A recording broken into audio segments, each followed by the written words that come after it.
నమస్కారం news bulletin కి స్వాగతం. నా పేరు సుమలత. వార్తల ముందుగా హెడ్లైన్స్.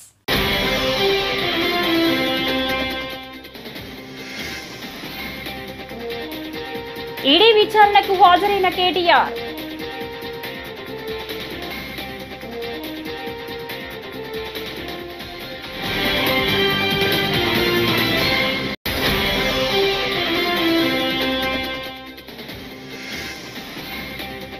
ఏలూరు ప్రభుత్వ ఆసుపత్రిలో మంత్రి నాదెండ్ల మనోహర్ ఆకస్మిక తనిఖీలు.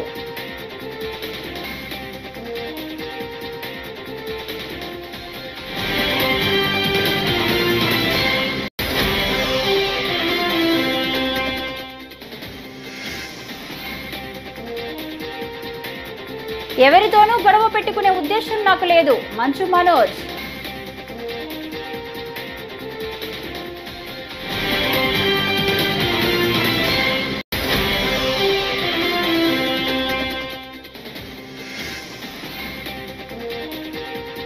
కోనసీమలో వైభవంగా జగ్గన్న తోట ప్రబల తీర్థం.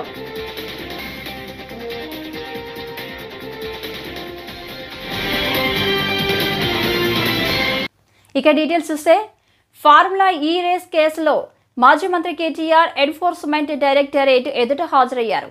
అంతకుముందు ఆయన గచ్చిబౌలిలోని నివాసం నుంచి బయలుదేరి నేరుగా ఈడీ కార్యాలయానికి చేరుకున్నారు. ఈ నేపథ్యంలో బషీరాబాద్లోని ఈడీ కార్యాలయం ముందు భారీ బందోబస్తు చేపట్టారు. సుమారు 200 మంది పోలీసులు అక్కడ మోహరించారు.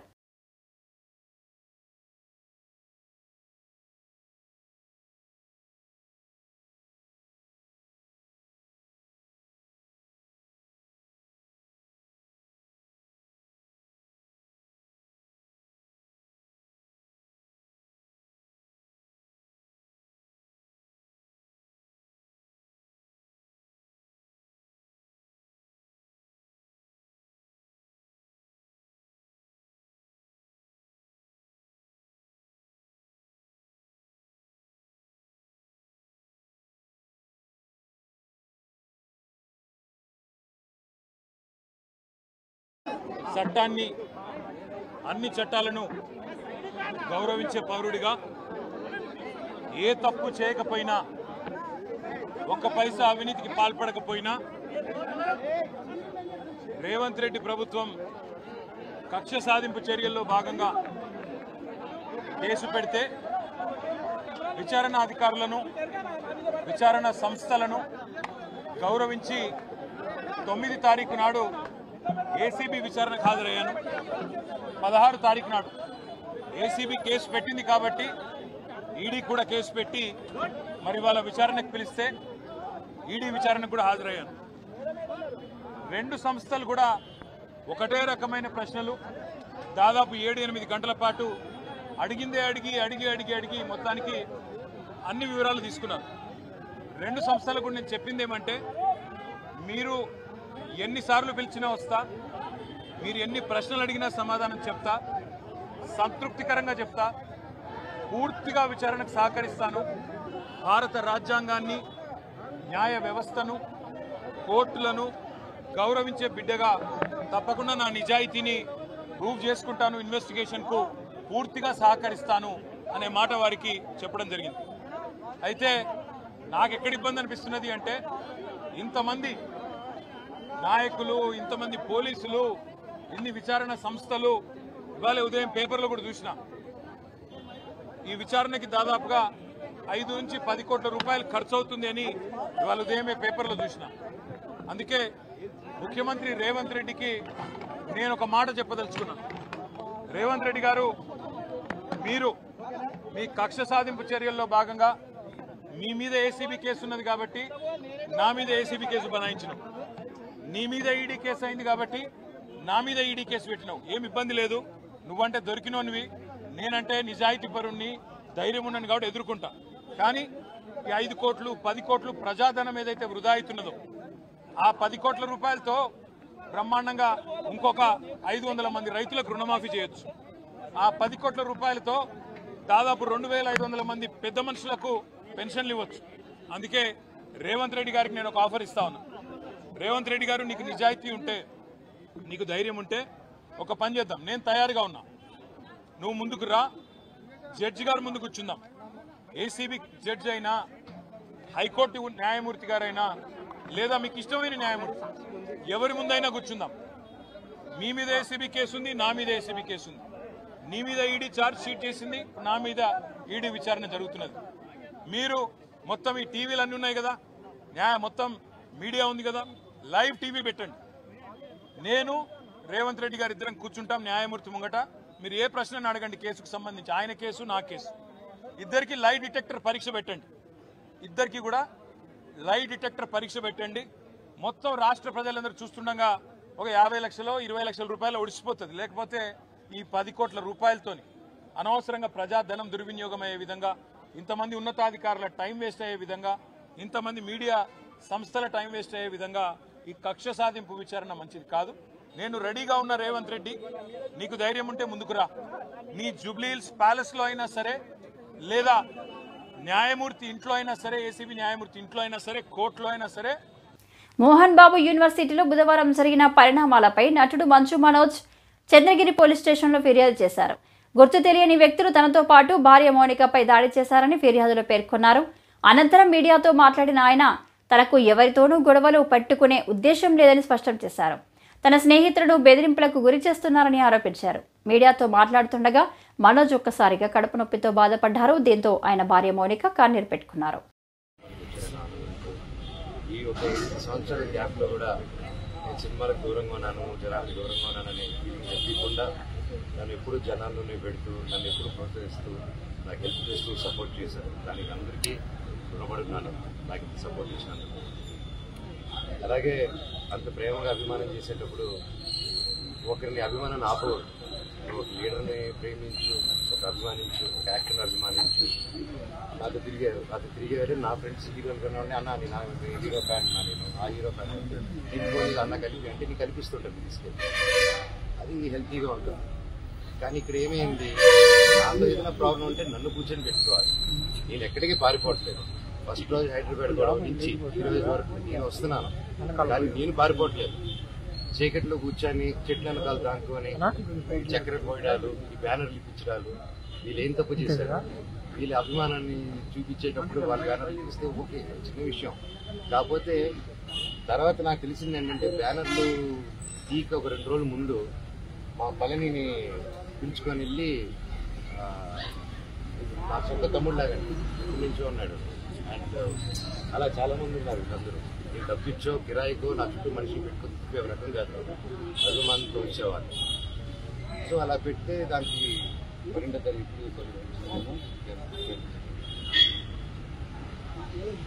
12, 11, 12 అలా పిలిచారండి. పండగకి 2 రోజులు పిలిచి, మనోజ్ వస్తున్నాడా, వస్తే నువ్వు కూడా ఉండకూడదు, ఏమీ చేయకూడదు, ఎవరు వెళ్ళకూడదు అని.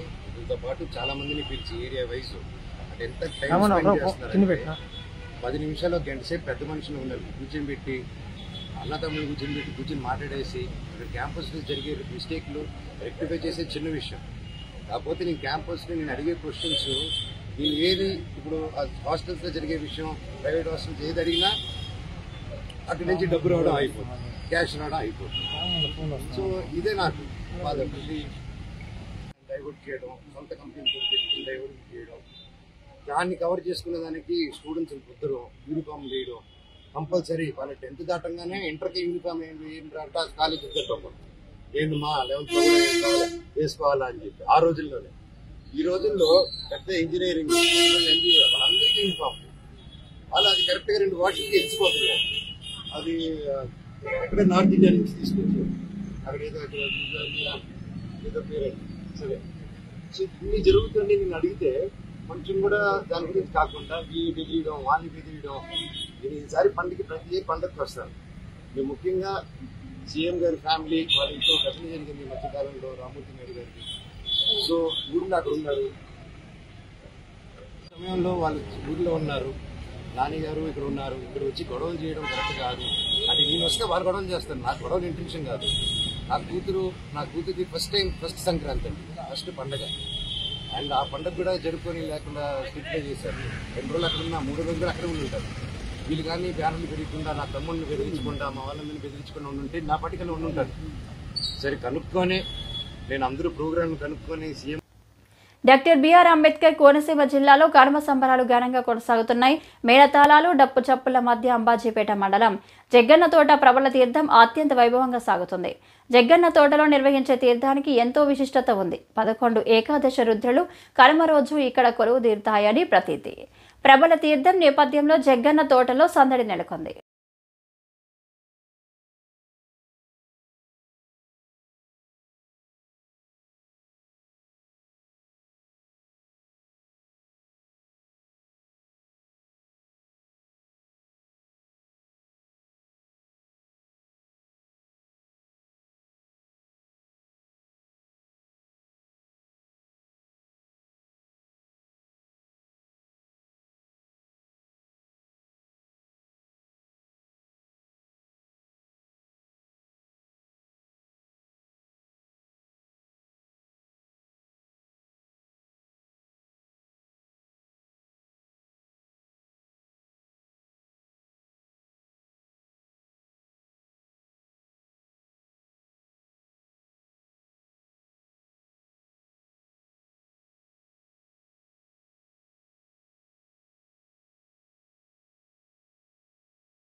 ఏలూరులోని ప్రభుత్వ ఆసుపత్రిని నేడు పౌర సరఫరాల శాఖ మంత్రి నాదెళ్ల మనోహర్ ఆకస్మికంగా తనిఖీ చేశారు. ఈ తనిఖీల్లో భాగంగా ఆసుపత్రి రికార్డులను పరిశీలించారు. తర్వాత వార్డుల్లోకి వెళ్లి రోగులను పరామర్శించి రోగులకు సరైన వైద్యం అందించాలని డాక్టర్లను ఆదేశించారు. ఆసుపత్రి పరిసరాలను శుభ్రంగా ఉంచుకోవాలని సూచించారు.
బాలీవుడ్ నటుడు సైఫ్ అలీ ఖాన్ కత్తిపొట్లకు గురై ముంబైలోని లీలావతి ఆసుపత్రిలో చేరిన సంగతి తెలిసిందే. అయితే తాజాగా ఆసుపత్రి వైద్యులు Saif Ali Khan health bulletin release చేశారు.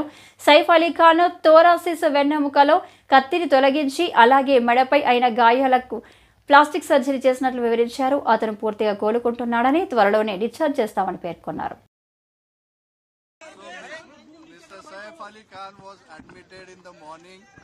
At 2 a.m.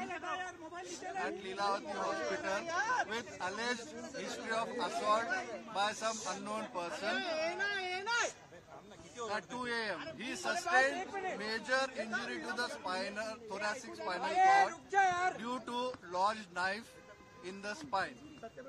Surgery was performed to remove the knife and also repair the leaking spinal fluid. 2 other deep wounds on his left hand and one on the neck was repaired by plastic surgery team. The entire surgery was monitored by Dr. Srinivas Kudva as a cardiologist because of his other condition. He is completely stable now. He is recovering well and out of danger. Thank you. Telugu నటుడు వెన్నెల కిషోర్ గురించి పెద్దగా పరిచయం అక్కర్లేదు. తన నటనతో comedy టైమింగ్స్తో Telugu ప్రేక్షకులను ఎంతగానో ఆకట్టుకుంటున్నారు. అయితే తాజాగా బ్రహ్మానందం టీజర్ లాంచ్ కార్యక్రమంలో పాల్గొన్న కిషోర్ ఆసక్తికర వ్యాఖ్యలు చేశారు. దూకుడు మూవీతో తన కళలు తీరిపోయాయని తెలిపారు. అప్పటి నుంచి ఇప్పటి వరకు తెలుగు ఇండస్ట్రీ మంచి అవకాశాలను ఇచ్చిందని అన్నారు. అండ్ రాజా గౌతమ్ గురించి చెప్పాలంటే ఇండస్ట్రీలో ఎన్నో టేక్అవేస్ ఉంటాయండి. నాకైతే దూకుడికే నా గోల్స్ అన్నీ ఆల్మోస్ట్ డన్. ఇంకా అసలు ఇంతకంటే నేను ఏమైనా ఎక్స్పెక్ట్ చేస్తే పైన ఉన్న దేవుడు అరే ఇంకెన్ని కావాలరా నీకు లైఫ్లో అనేంత రేంజ్. సో అక్కడి నుంచి ఇంతవరకు ఐఎమ్ వెరీ హ్యాపీ అండి. Industry has given me many things. అందులో లైఫ్ లాంగ్ చెరిష్ అయ్యేటి which I can always be inspired with is only 2 people. Rahul Ravindran ఒకటి అండ్ ఇంకోటి రాజా గౌతమ్. వీళ్ళిద్దరూ నాకు the always inspire me to be a better person. అంటే ఒక మనిషి ఎలా ఉండాలి, అంటే how should you behave, and off screen అయినా సరే ఆన్ స్క్రీన్ అయినా సరే ఒక పర్సన్ నిజంగా ఎలా ఉండాలనేది జెన్యూన్గా నేను ఇన్స్పైర్ అయ్యేది రాహుల్ రవీంద్రన్ తోటి అండ్ రాజా గౌతమ్ తోటి. ఎప్పటికైనా రాజా గౌతంలో ఒక 25% మనిషిని అవుతే ఈ జన్మకి చాలు అనుకునే పర్సన్ అండి. జెన్యూన్గా తెలిసి చెప్తున్నాను. Thank you so much bro. ధర్మవరంలో భారతీయ సైనిక 77వ దినోత్సవ వేడుకలను బుధవారం ఘనంగా నిర్వహించారు. పట్టణంలోని స్వాతి క్లినిక్లో యువర్ ఫౌండేషన్ ఆధ్వర్యంలో మాజీ సైనికులకు వి మోహన్, ఆర్ శ్రీధర్ శాల్వాతో సత్కరించారు. వారు మాట్లాడుతూ భారతదేశంలో భారతదేశాన్ని మాతృభూమిగా తలచి భారతదేశ ప్రజల కోసం తమ ప్రాణాలను సైతం లెక్క చేయకుండా మంచు కొండలో, మహాసముద్రంలో, అనంత నీలి గగనంలో దేశ రక్షణ బాధ్యతలను నేడు జవాన్లు నెరవేరుస్తారని తెలిపారు.